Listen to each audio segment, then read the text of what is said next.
Senator Gurdeep Singh साहब। Senator Gurdeep Singh साहब। वाहिगुरु जी का खालसा वाहिगुरु जी की फ़तेह। इय्याका नअबुदु व इय्याका नस्तईन। जनाब चेयरमैन साहब, आज हमें एक बहुत अहम मौजू पे बात करनी है, क्योंकि इस टाइम जो इंडिया में और कश्मीर में जो हुआ है अटैक, और उसके बारे में जो उन्होंने इल्ज़ाम हमारे कंट्रीज़ पाकिस्तान पे लगाया है, तो हम इसकी पुरज़ोर मज़म्मत करते हैं। क्योंकि हमारा मुल्क एक ऐसा मुल्क है कि वो एक अमन पसंद मुल्क है। हम अमन चाहते हैं और अमन के साथ हम आगे बढ़ना चाहते हैं। तो मैं सबसे पहले अपना मैसेज इस से रिकॉर्ड करना चाहता हूँ। जनाब चेयरमैन साहब, इस तरह है कि मैं इंडिया का वो चेहरा दिखाना चाहता हूँ कि जो वो हिस्ट्री में उसका तारीख़ है। उस तारीख़ के हिसाब से मैं ये कहना चाहता हूँ कि इंडिया सबसे पहला दहशतगर्द मुल्क इंडिया है। जो भारत ने हमारे सिखों के साथ जो जुल्म किया है 1984 में, वो आज तारीख़ के हिस्सा है, और वो ऐसा जुल्म हुआ है कि वो दुनिया में किसी और कंट्रीज़ में नहीं हुआ।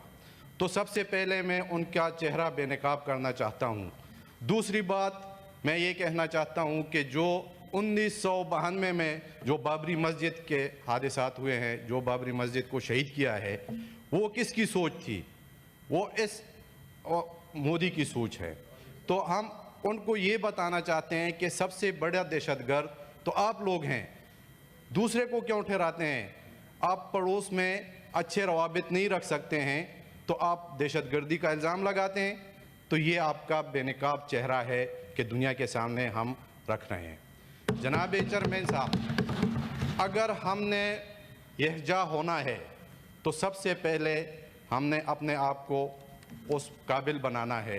वो किस तरह हम बनेंगे, उसके हिसाब से हमने यहजा होना है। अपने सियासी इख्तिलाफात को हटाकर, और हमने एक कौम बन के उनको दिखाना है कि हम पाकिस्तानी बहैसियत कौम और हमारी अफवाज एक हैं, और इंशाअल्लाह हम आपके साथ लड़ने को भी तैयार हैं, और हम आपको वो दिखाएंगे कि जो आप सोच भी नहीं सकेंगे।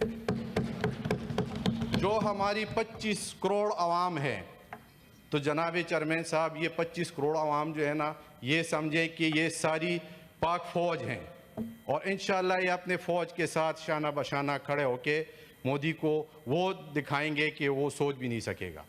अगर मोदी ये समझता है कि मैं इस टाइम भारत का वज़ीर आज़म हूँ, हम उसको समझते हैं कि वज़ीर आज़म है, लेकिन सोच उसकी जो है ना, वो बहुत ख़तरनाक है। वो दुनिया का अमन तबाह करना चाहता है, और इस चीज़ को जो है ना हम बिल्कुल रिजेक्ट करते हैं। क्यों कि हमारा मुल्क एक 25 साल 20 साल से हम खुद दहशतगर्दी के शिकार हैं। तो ये दहशतगर्दी कौन करा रहा है? ये किस वजह से हो रही है? ये तो इंडिया की करवा रही है।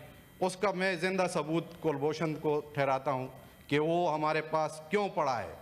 इन्होंने उसको भेजा है पाकिस्तान में दहशतगर्दी कराने के लिए। तो जनाब चेयरमैन, हमारा जो मुतालिबा है इस टाइम दुनिया से, कि वो देखें कि अगर इस तरह इल्ज़ामों पे अगर कोई अटैक करता है तो उसका जवाब उसको उसी तरह मिलेगा। और इंशाअल्लाह हमें उम्मीद है अपनी पाक फ़ौज से और अपनी इस कौम से कि जो इस टाइम उनको भरपूर जवाब देंगे, और इंशाअल्लाह हम उनको ये बताएंगे कि जो आपने कभी भी ऐसी हरकत की तो उसका जवाब आपको भरपूर मिलेगा। तो सबसे पहले हम ये कह रहे हैं कि अपने आपस में जो इख्तिलाफात हैं उसको ख़त्म करना चाहिए, क्योंकि हमारे जो इंडिया के साथ रवाबित हैं वो इस टाइम अच्छे नहीं हैं। तो उसके लिए हमने अपने आपस में जो मिल बैठ के पहले सबसे पहले अपनी स्ट्रेटजी बनानी चाहिए, क्योंकि इस टाइम हमारा लीडर इमरान खान वो भी जेल में है, तो उसको भी बाहर निकालना चाहिए, क्योंकि वो इस मुल्क के अवाम का एक ख्वाब है, और वो ख्वाब बग़ैर उससे ये जंग अधूरा होगा। क्योंकि हमने उनके साथ लड़ना है तो अपने पहले उस लीडर को निकालना है कि जो इस टाइम अवाम के दिलों में है। तो एक इस चीज़ को ख़त्म करना चाहिए जनाब चेयरमैन।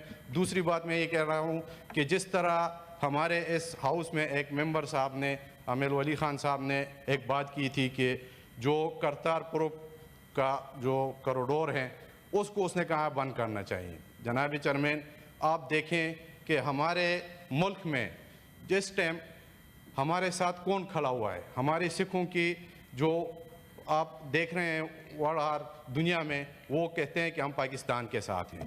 تو پاکستان کے ساتھ کھڑے ہونے والے لوگوں کے آپ کیسے دروازے بند کر سکتے ہیں؟ کرتارپور ایسا کوریڈور بنا ہے ہمارے لیے سکھ کمیونٹی کے لیے کہ 70 سال سے ہمارا ایک درینہ مطالبہ تھا، وہ پورا ہوا ہے. اور وہ کیا ہے عمران خان صاحب کے دور میں. اور عمران خان صاحب نے اس نے آتے ہوئے جو مدینہ ریاست کی بات اس نے کہی تھی تو سنگ بنیاد اس نے ادھر سے رکھا تھا. کیوں رکھا تھا؟ کہ اس نے کہا تھا کہ میں اپنے ملک میں مدینہ ریاست بناؤں گا. تو جناب چیئرمین صاحب، ہم یہ کہنا چاہتے ہیں کہ ہم نے مل بیٹھ کے اس چیزوں کو اچھے طریقے سے دیکھنا ہے، کیونکہ کل کو ہمیں کوئی دشمن ایسا نہ کہے کہ یہ کمزور پڑے ہوئے ہیں، یہ آپس میں جھگڑ رہے ہیں. یہ تو ہم وہ اس پہ جائیں گے، کیونکہ ہم نے دنیا کو یہی بتانا ہے کہ ہم ایک ہیں اور انشاءاللہ ہم ایک رہیں گے.